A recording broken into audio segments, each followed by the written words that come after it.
Assalamualaikum warahmatullahi wabarakatuh. Perkenalkan, nama saya Katia Kusumawati dari kelas 11 IPA 1. Di sini saya akan mempresentasikan tentang drama. Oke, yang pertama ada definisi dari drama.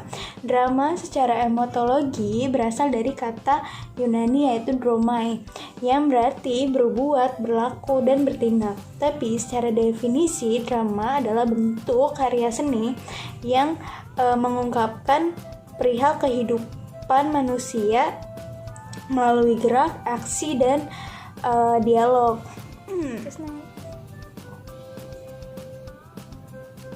Oke, di sini juga ada istilah-istilah drama. Itu ada 8. Yang pertama ada episode, ada babak, dialog, lakon, dan naskah. Kalau episode itu adalah bagian dari si cerita tersebut. Kayak ada berapa episode, ada berarti kalau misalnya 10 episode berarti ada 10 bagian drama atau bagian cerita. Terus ada lagi yang namanya babak. Babak itu bagian dasar atau suatu babak dari si dramanya. Terus ada yang namanya lakon. Lakon ini adalah cerita yang dimainkan oleh drama tersebut. Terus yang terakhir itu ada naskah. Naskah itu adalah bentuk karya tulis yang ada di drama tersebut. Oke. Ini kita masih istilah-istilah drama. Ini istilah-istilah drama ini ada tragedi, komedi, sama peran. Oke, kalau tragedi ini biasanya dia adalah drama yang menyedihkan, terus kayak yang pokoknya sedih, yang buat haru. Tapi kalau misalnya komedi, dia adalah salah satu drama yang unsurnya membuat si penonton ketawa, senang, dan menggembirakan. Dan yang terakhir adalah peran. Peran ini adalah sebuah peran yang dimainkan oleh si drama tersebut. Okay, next.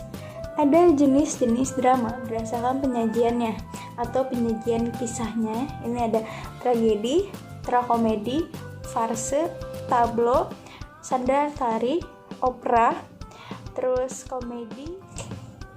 Terus di sini ada jenis-jenis drama. Oke.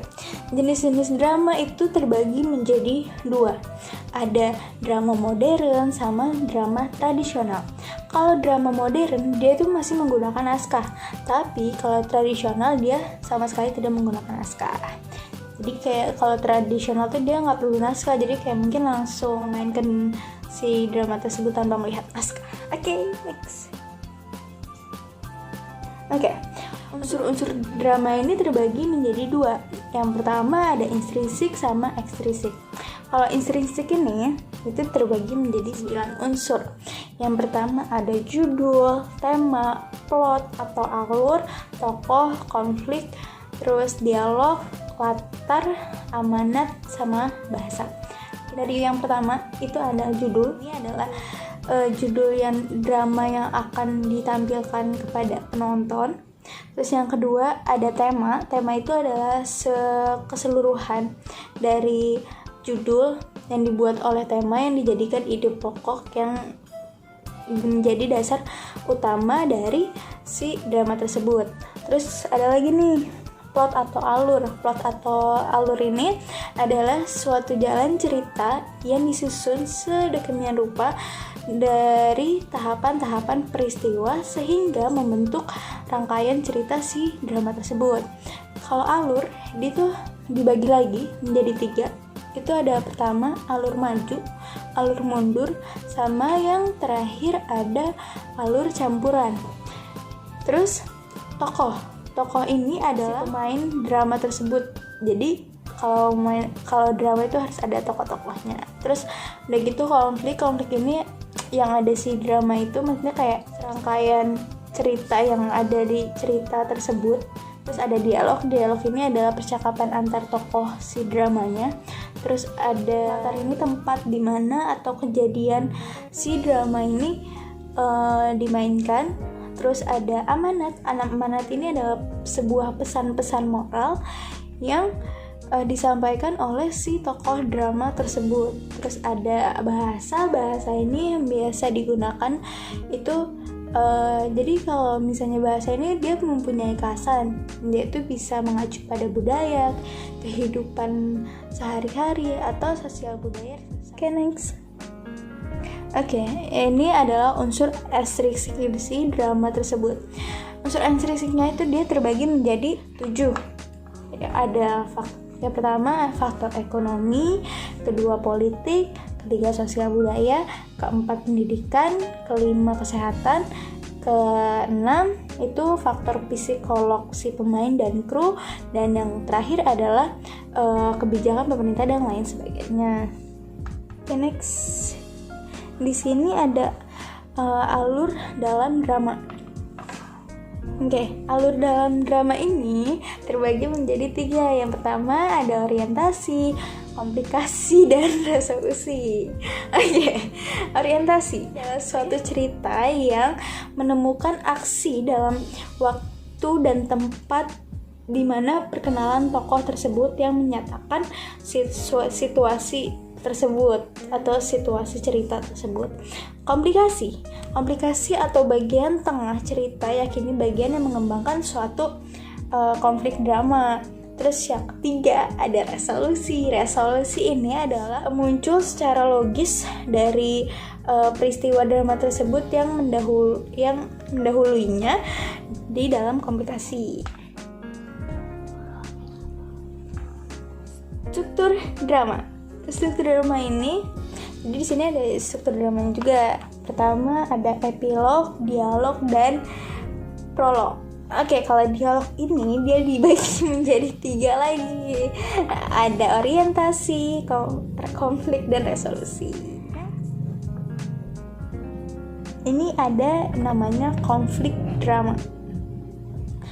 Konflik drama adalah pertentangan antara tokoh lainnya dengan diri sendiri dengan aktor lingkungan. Bentuk drama tersendiri ini terbagi menjadi 2. Ada faktor eksternal dan internal. Kalau eksternalnya itu dia konflik yang terjadi antara tokoh dengan lingkungan atau keadaan fisik. Tapi kalau misalnya faktor lingkungan manusia itu berarti konflik sosial yang dialami oleh si tokoh tersebut. Terus ada konflik internal. Internal itu yang berasal dari dalam jiwa atau diri tokoh tersebut. Di sini ada ciri-ciri kebahasaan drama. Itu ada 5. Yang pertama menggunakan kata ganti orang pertama.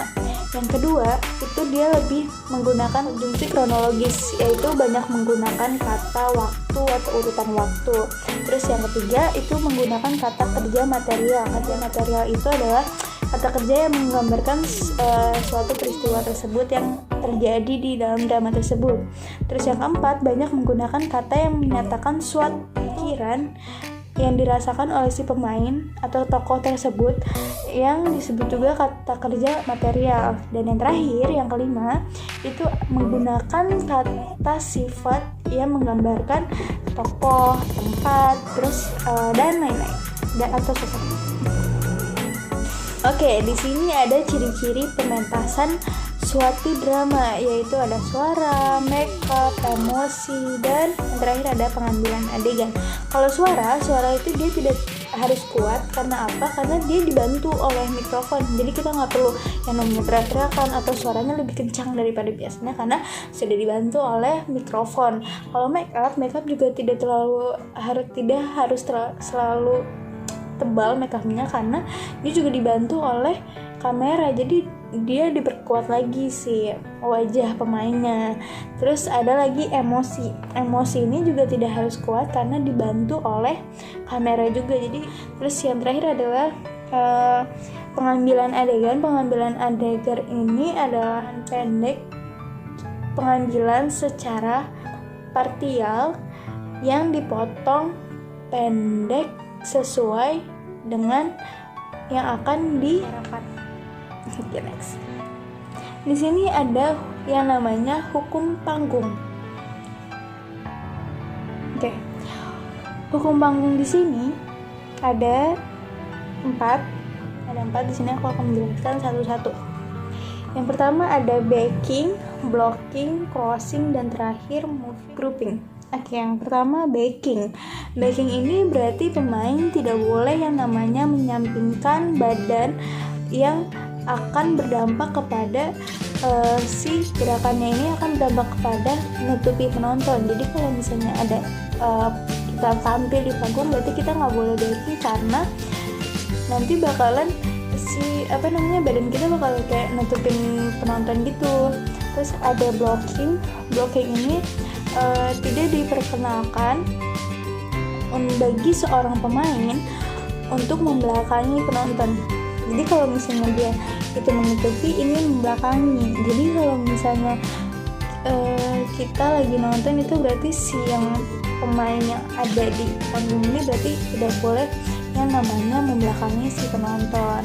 Terus ada crossing ini itu dilakukan untuk membagi gerakan secara rapi. Jadi crossing ini dibagi biar susunannya tuh kayak rapi. Jadi pas dilihat oleh penonton itu dia acak-acakan rapi dan dilihat juga bagus. Terus ada grouping ini